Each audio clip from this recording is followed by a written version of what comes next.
tema bellísimo, el pan de vida, la Eucaristía. En el capítulo 6 del Evangelio de San Juan, vemos nosotros una secuencia interesante. Primero, en los versículos de 1 al 15, Jesucristo multiplica los panes. Después, del versículo 22 al 66, hasta el final, anuncia otro pan, un pan diferente. Un pan, el primer pan, el que comieron físicamente, era figura del que iba a ser. El que come este pan, pero aquel no morirá jamás. Esa es la belleza del anuncio que hace el capítulo 6 de Juan. Es un pan que sacia completamente. Dice, en el versículo 35 dice: yo soy el pan de la vida. El que venga a mí no tendrá hambre. El que crea en mí no tendrá ya más sed. Es un pan que llena, pero no es la barriga, no es el estómago, es algo más. Es un pan misterioso, un pan tan misterioso y tan necesario que él mismo dice: si no comen la carne del Hijo del Hombre y no beben su sangre, no tienen vida. Es decir, que el pan que Jesucristo quiere que comamos, si no lo comemos, no tenemos vida. Y el que lo come, tiene vida eterna. Fue una sorpresa eso. Fue toda una sorpresa. Pero la sorpresa era: ¿cómo puede este darnos a comer su carne y su sangre? Que después hablaremos de esto. Carne y sangre, ¿cómo puede este darnos a comer? Y se escandalizaron. Y se querían ir y se iban. Ahora, hay gente que dice: todo esto es un lenguaje figurado. Él está hablando de un sentido figurado. No está hablando físicamente de que íbamos a comer el pan y la sangre, la carne y la sangre del Señor en el pan y el vino. No era eso, dice. Hay mucha gente que dice: la Eucaristía es un modo figurado de hablar. Digo, así. Entonces yo quiero saber en el capítulo 6, si era figurado, ¿por qué la gente se quería ir? Si el lenguaje de Jesús era tan claro, históricamente hablando, si él se refiere a la Eucaristía en un modo figurado, ¿por qué se querían ir? Y si querían ir, él, como buen hombre que orienta bien, les habría dicho a los que se iban: señores, no se vayan, que esto es un lenguaje figurado, esto es solo símbolo. ¿Por qué se van? ¿Por qué creen que van a comer mi carne y mi sangre? Quédense. No, él no hizo eso. Al revés. Hasta lo suyo le dijo: ¿también ustedes se quieren ir? También. Porque él está hablando en serio. No en serio, en serio. Él está hablando realmente con la verdad de que o usted lo cree o usted no lo cree. Yo sé que es difícil, pero usted lo cree o usted no lo cree. Y así fue. Y después no se habló más de esto, hasta que finalmente en la última cena Jesús quiso cenar con los suyos, por última vez. Y allí tomó pan, allí tomó vino.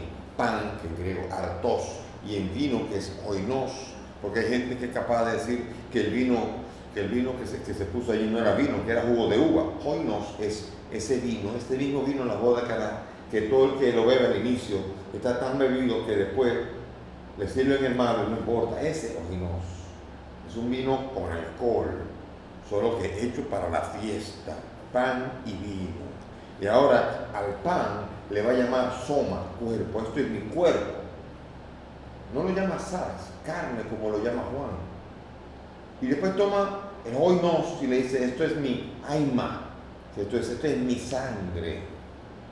Mateo, Marcos y Lucas, cuando él narra la última cena, usa la palabra cuerpo, no usa la palabra carne. La palabra carne, sarx, es escandalosa, por eso se escandalizaron, porque en el discurso Juan utiliza el término que usaba el Señor, sarx, aunque la palabra sarx en hebreo se utilizaría la palabra basar, y basar es una palabra como de un cadáver, y no podemos hablar de un viviente comiéndonos un cadáver.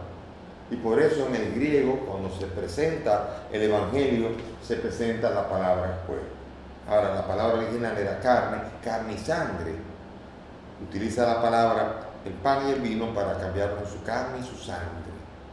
Carne y sangre es el binomio típico de un ser humano. Así como los griegos decían que el hombre es cuerpo, alma y espíritu, tres.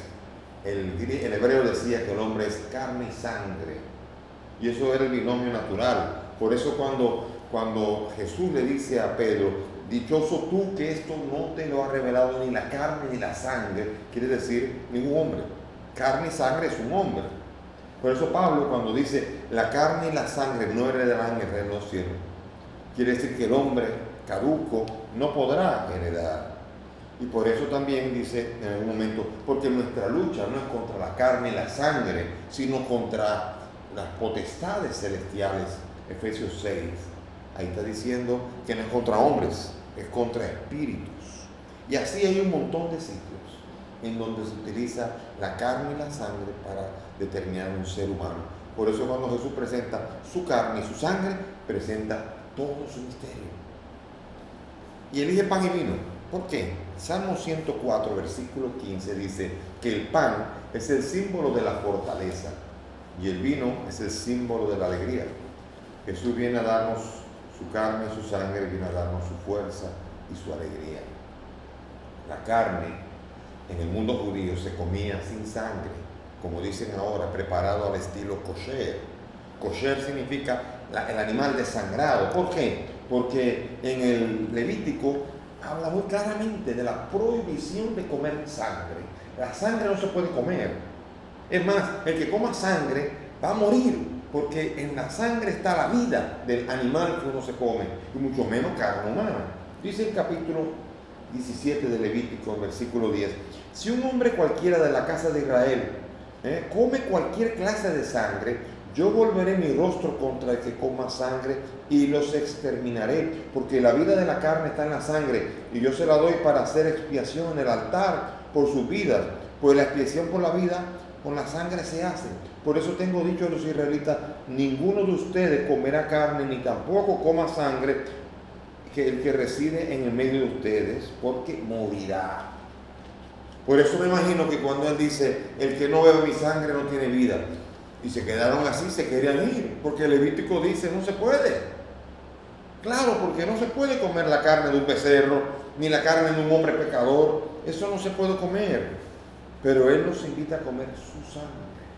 Esa sangre no debemos tener ningún reparo en comerla. Dice San León Magno que el que comulga, el que come la carne, la sangre de Cristo, se convierte en eso que ha comido. O sea que sigue siendo cierto que el que come la sangre, come la propia vida, pero comer la sangre de Cristo es transformarse en ¿quién? En Cristo mismo. Y esa es la belleza de la comunión. La comunión es con el cuerpo y la sangre del Señor, con toda la vida del Señor. La sangre se rociaba por fuera. La sangre era antes para simplemente hacer un rito. Y ese rito servía. Dice el capítulo 9 del libro de Hebreos, dice así, dice, pero se presentó Cristo como sumo sacerdote a través de una tienda mayor y penetró en el santuario de una vez para siempre, consiguiendo una redención eterna. Porque si la sangre de machos cabríos y de toros y la ceniza de vaca santifica con su aspersión a los contaminados en orden a la purificación de la carne, ¿cuánto más la sangre de Cristo, que por el Espíritu Eterno se ofreció a sí mismo sin tacha a Dios, purificará de las obras muertas nuestra concupiscencia para rendir culto a Dios vivo? ¿Cuánto más? Por lo tanto, la sangre rociada purifica en orden al rito de la purificación, pero cuánto más beber la sangre de Cristo, sangre de la nueva alianza. Por eso el sacerdote, cuando está celebrando, dice, este es el cáliz de la nueva alianza. Es una alianza nueva, sellada con la sangre de Cristo, y Jesús está presente allí. San Pablo también habló de esto. San Pablo, además, recuerden que cuando instituyó Jesucristo la Eucaristía, digo, hagan esto en memoria mía. Hagan esto en memoria mía. O sea que él pretendía que así como en la palabra de ayer decía, me llamarán bienaventurada todas las generaciones ahora tienen que hacer esto en memoria suya. Lo mismo que hizo en la última cena. Su sangre ofrecernos, la sangre que ofreció en la cruz. Esa sangre nos la ofrece cada vez que comemos de este pan y bebemos de este cáliz. Pablo recibió y transmitió, hizo como una tradición, transmitió aquello que recibió también. Pablo no estaba en esa cena, pero Pablo recibió el encargo también. Y dice Pablo en la primera carta de los Corintios, en el capítulo 11, del versículo 23 en adelante, dice: pues yo recibí del Señor lo que les he transmitido. Fíjense, aquí hay una tradición. A Pablo le enseñaron a hacer esto. Y él después ahora lo da porque lo recibió. Que el Señor Jesús, la noche en que fue entregado, tomó pan. Y después de dar gracias lo partió y dijo: esto es mi cuerpo que se da por ustedes. Hagan esto en memoria mía. Y así de la misma manera, la copa después de cenar, dijo: esta es la copa de la nueva alianza en mi sangre. Cuantas veces la bebieran, háganlo en memoria mía. ¿Ven? En la misma narración que hacemos en la misa, lo mismo. Es esa misma tradición de lo que el Señor dijo en la última cena, que recibió Pablo y que recibieron a lo largo de todos los siglos, toda la vida cristiana, de los cristianos que han celebrado el pan de vida y la sangre de Cristo presente en el altar, como lo recibimos hoy. Y dice: pues cada vez que comen de este pan y beben de esta copa, anuncian la muerte del Señor hasta que venga. Ahora miren qué importante, porque hay gente que duda de la presencia real de Cristo en la Eucaristía. Y dice aquí: por tanto, quien coma del pan o beba de la copa indignamente, será reo del cuerpo y de la sangre del Señor. Estará comiendo su propio castigo y su propia condenación, quien no se examina y no es capaz de discernir el cuerpo de Cristo. Fíjense, es necesario discernir, porque el que come indignamente está comiendo su propia condenación, dice San Pablo. Esa es la palabra del Señor. Yo recuerdo una vez que tuve una discusión con una persona y me decía que la Eucaristía es un símbolo, solo un símbolo, y quien la adora está cometiendo idolatría, decía. Y yo decía: ah, sí, entonces los ídolos tienen poder. Él me dijo: no, un ídolo nunca tiene poder para nada. Yo: así. Entonces, voy a hacerte una pregunta. ¿Por qué 1 Corintios 11:28 dice que quien come mi sangre, come mi carne y bebe mi sangre, indignamente está comiendo la propia condenación? ¿Cómo puede? Si eso fuera un ídolo, ¿cómo podría tener poder para condenar? Se quedó así diciendo: pues eso es real así.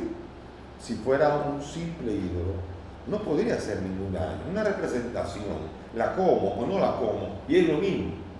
Pero Jesús me dice a mí que quien no lo come no tiene vida, y quien lo come tiene vida eterna. Y dice San Pablo que quien lo come indignamente está comiendo su propia condenación. Por lo tanto, de ídolo, nada. Es la presencia real de Cristo aquí. Es la presencia de Cristo real que está presente aquí, y Cristo está allí, no un símbolo, sino una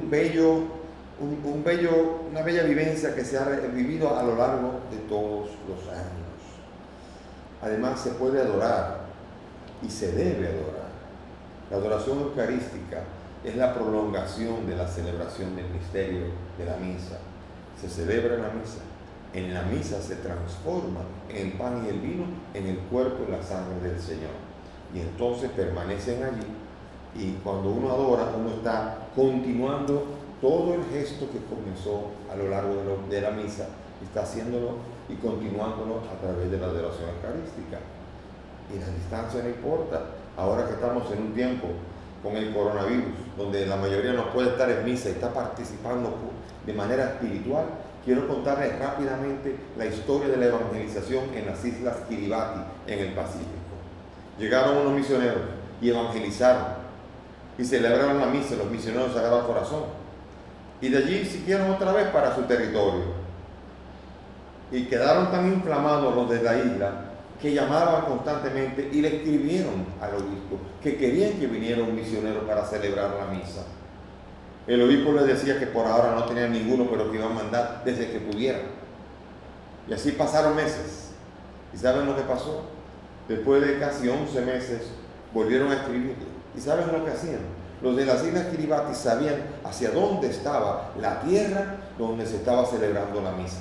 Y durante 11 meses estuvieron arrodillados, se arrodillaban a adorar a Cristo Jesús, presente a miles de kilómetros de allí, en la espera de la venida de la Eucaristía a que se hiciera presente. Y así, de manera tal, contagiaron al obispo y le llamó tanto la atención esta manera tan devota de adorar a Cristo a distancia, esperando poder celebrar el misterio, que finalmente llegó el misionero. Y allí comenzaron a celebrar la Eucaristía y la misión comenzó en la Kiribati, donde la mayoría son católicos. La catedral se llama la Catedral del Sagrado Corazón de Jesús. Y es la belleza de la adoración a distancia. Yo creo que los que están adorando ahora mismo en su casa están como en las Islas Kiribati. Están dirigiendo su corazón a donde está presente Jesús y a distancia están adorando en la espera de que se haga presente Cristo Jesús. Su presencia a distancia es una belleza. Y su belleza a distancia, de la belleza de la certeza de que Jesús está presente, hace que tú y yo, aunque no podamos estar en la misa, sabemos dónde está y podemos adorar a Jesús en el Santísimo Sacramento del altar, aunque sea a la distancia. Y hay gente que aún en ignorancia, misteriosamente pueden llegar a conocer a Jesús. En la China hay una historia muy simpática. Una vez la iglesia de China estaba siendo perseguida, todavía lo es bastante, por el gobierno de China. Y el gobierno comunista evitaba las Eucaristías y mucho menos prohibían más la adoración eucarística.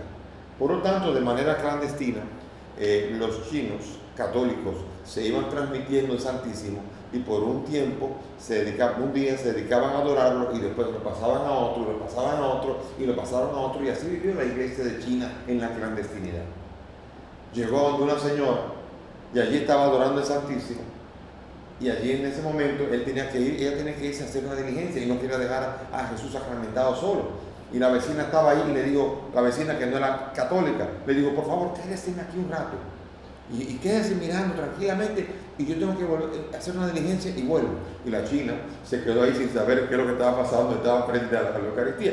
La mujer después volvió y le dijo, y después en otro momento tenía que volver, le pidió que se quedara. Y entonces después de la segunda vez que volvió la señora, la china, le dijo, yo no puedo quedar aquí con usted. Yo, claro que sí, se quedaron allí. Y después de un buen rato le pregunta, ¿qué está pasando? Que yo siento que algo tan bonito. ¿Qué está pasando? ¿Por qué estoy aquí? Y la china a la otra le estuvo explicando delante de Jesús sacramentado lo que era el misterio que estaba adorando. Y esa mujer se transformó en una adoradora del Santísimo Sacramento del altar. ¡Qué belleza! Jesús está presente en el altar. Él dijo, esto es mi cuerpo y esto es mi sangre. Cuidado con el que lo come dignamente. Adore el misterio. Esté presente, téngalo presente, está a distancia. Usted por alguna situación personal no puede recibirlo, esté ahí presente, celebre la Eucaristía, adore el Santísimo Sacramento, que ese pan de misericordia es tan misericordioso, valga la redundancia, de que usted es bendecido, aunque usted no esté en condiciones de recibirlo, si lo adora. Por eso, esta es la belleza del pan de vida. Un Jesús que es el buen pastor, que se compadeció de los suyos y multiplicó los panes para decir todavía, ustedes comieron de este pan y se saciaron, muy bien, ahora les voy a dar un pan que cuando yo se los dé, el que coma tendrá vida eterna. Esa es una promesa del Señor. Para no creer en la presencia de Jesús en la Eucaristía y para no creer en la Eucaristía hay que arrancar muchas páginas de la Biblia, hay que arrancar muchos pasajes de la Biblia que prefiguran la Eucaristía y que después la presencializan en la institución de la Eucaristía y en la celebración que los cristianos hacían cuando llamaban a la Eucaristía. Se reunían para la fracción del pan, se reunían para partir el pan. Cada domingo los cristianos se reunían y fraccionaban el pan para poder hacer todo eso en la memoria de aquel que lo instituyó. Y Jesús misteriosamente se hace presente en la Eucaristía. Negar la Eucaristía es negar la gran verdad que ni siquiera el mismo Martín Lutero negó en un momento determinado, aún ya habiéndose iniciado la Reforma. Qué admirable misterio la Eucaristía, qué fuerza hay en ella. Si nosotros tuviéramos ojos de verdad, nosotros quedaríamos ciegos, ojos espirituales, quedaríamos ciegos ante este admirable misterio de Jesús presente en su carne y su sangre en el sacramento de la Eucaristía. Te invito, hermano, a seguir participando a distancia y Cristo Jesús definitivamente te bendecirá con esa fe que aún a distancia sana al hijo de un centurión y bendice tu propia vida adorándolo a Él. Amén. El Señor esté con ustedes. Y que la bendición de Dios Todopoderoso, Padre, Hijo y Espíritu Santo, descienda sobre ustedes y permanezca para siempre.